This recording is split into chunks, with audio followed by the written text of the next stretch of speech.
is important to them and what they're where they're trying to drive and what the stick is. See what you did? I see what you did there. Brilliant.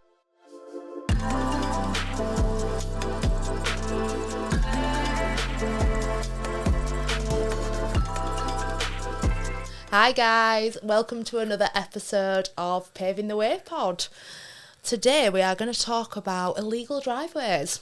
Did you know that a driveway can be breaking the law? Yes, I did, to be quite honest, yeah.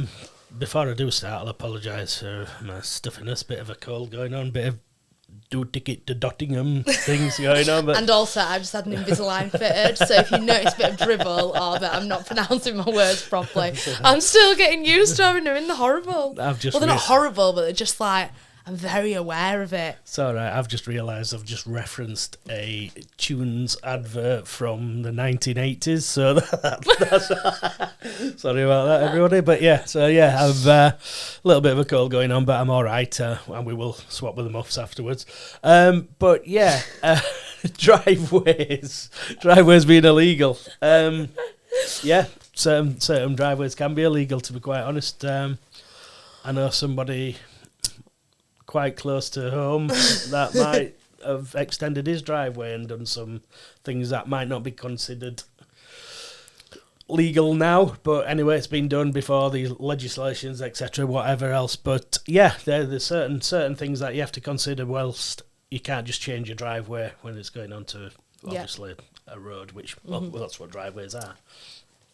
So there's one big thing about, do you know the 5 square metre rule? Yeah.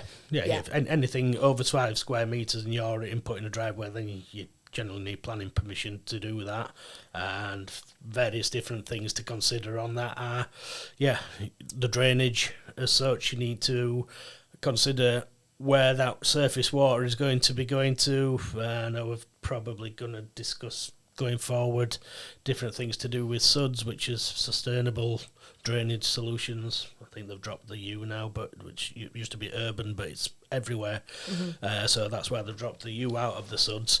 But this like I said, the drainage, what you are using and how that surface water is dissipated and where it goes to. I think what the main rule is, if it's over 5 square metres and it's a non-permeable surface, if it's over 5 square metres between your house and the frontage, if that is not run into a permeable area, then that's when it can become illegal. Yeah, and the thing is, with that permeable, it needs to be a permeable solution. The paving itself, the actual whatever you're using for the driveway, yes, ideal world, you've got great sub base which lets the water through and it all dissipates and goes away naturally into the earth rather than going off into the highways, which then goes into the drainage system. But there are, as well as doing that, you can see resins, which you'll see online. People pour a bucket of water and it goes straight through the resin, which is great. I think that's why planning's important though, because even if you put in a permeable product on the top, your sub base, your grout, everything around it has to be permeable as well, as it won't fit the requirements. Absolutely, but as well as that, you can have a non-permeable product on the surface of the driveway, but as long as that is being dissipated away, channeled away into a soakaway or a border or whatever else like that, which is on your property, then that's also seen as being permeable as well. Just really quickly, just for people that don't know, could you just a quick summary for what permeable means and what when we say permeable and we say non-permeable? So it would be literally something that lets the water through. If it's permeable. If it's permeable, yes, indeed. So if it's permeable, something that lets the water through. A sponge. Yeah, absolutely. Comes out the top and comes out the bottom. Yeah, exactly, like a sieve as such. So this goes in the top and comes out of the bottom.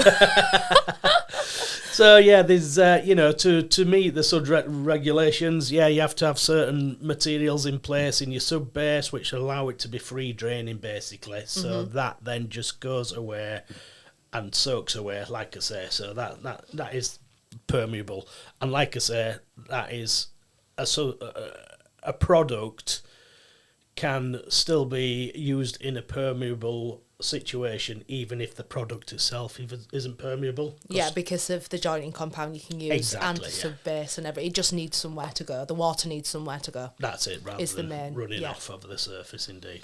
Yeah. Perfect. And then another thing is like drop kerbs. So if you're wanting to change anything to do with... Why are you looking at me when you're saying that? But it's true. If you want to change your drop curb, you actually do have to get this passed with the planning at your local council. It's not something that they like, things like that, even though it seems quite minor. Is really important to get the planning first, and then you don't have any problems for it. Yeah, you can't just decide. However, there's many curbs that should not be there. No, as well, you know, you'll drive around and you'll see, rather than people putting drop curbs in, people will actually put a little ramp up over the pavements to go into. And it's not cheap. No, it's not cheap, especially like on a commercial site. It is not which cheap. Which is why, to do. you know, I think a lot of people do it, and you've got the red tape to do it, and you do it without your planning. It's it's actually quite a big process. You think just dropping a curve would be a small feat, but depending on what councils you're working with to do it, it actually can be quite a battle on some properties in some areas. You know, and it's, you can't just decide, right, I'm going to do it. You know, if you're wanting to do this driveway, which is coming off the highway, like we say, that's what driveways do. Just deciding at that point, right, I'm going to do this. No, you've got to go through the regulations. There'll be many people that aren't aware of that. I'd actually like to know the statistic of how many drop curbs are in the UK that haven't been passed compared to what have. Yeah, well, I know of one. Yeah, that friend of mine, obviously, but yeah, that friend of yours. Yeah, love. Indeed. Also, one thing to point out is different councils have different requirements. So, let's just say Huddersfield and York.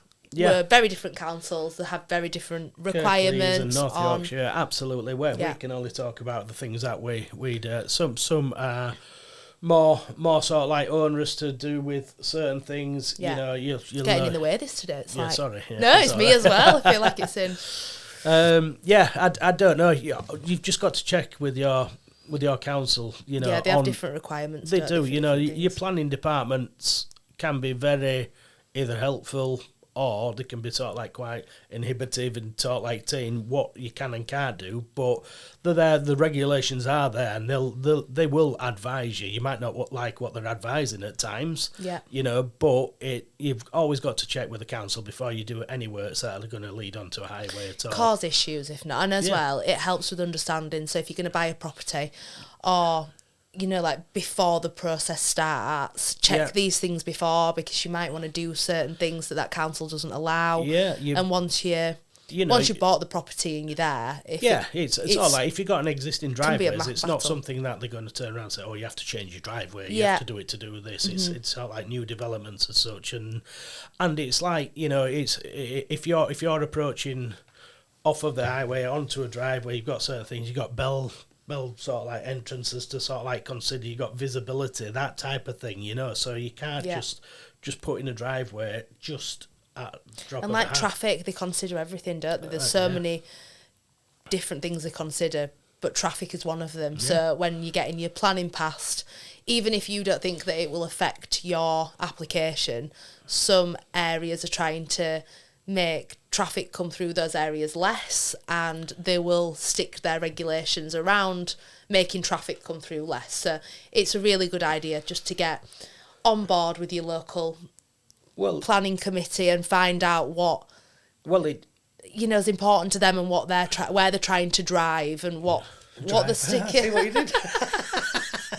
I see what you did there, brilliant. But it depends where the property is. It's not just the councils as well. It's sort of like, are you in a conservation area? Yeah. You know, are you somewhere that is sort of like going onto a main highway, or is there no, you know, are you crossing a public footpath? Or sort of like not public footpath, sorry, like a pedestrian sort of like walkway to go across that. You know, there's different things like that, and like you say, you know, it's just different councils will have different things, but as well as within those different councils, depends where your property is. But what I would say is, just take advice on that, and most driveways will be over 5 square metres, To be quite honest, you know, just. But historically, it's different, isn't it? But if you're thinking about doing something new, changing either your house now or buying somewhere in a particular area to develop, it's definitely something. Yeah, just to look into to cause less headaches. Yeah, and it shouldn't scare people from wanting to do things and, you know, using different products on there. Being informed.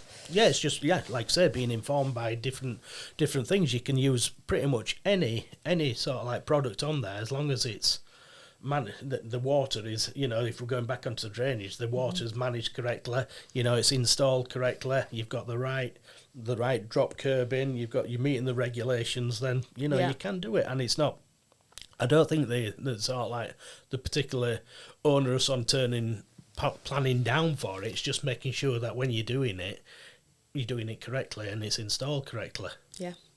Well, we're going to go through the suds and permeable paving and everything on the next episode. So hopefully, if we've not gone into enough detail on this episode, you'll hear it from us next time. Yeah, indeed. So yeah, like you say, we'll go into a little bit more detail, I think.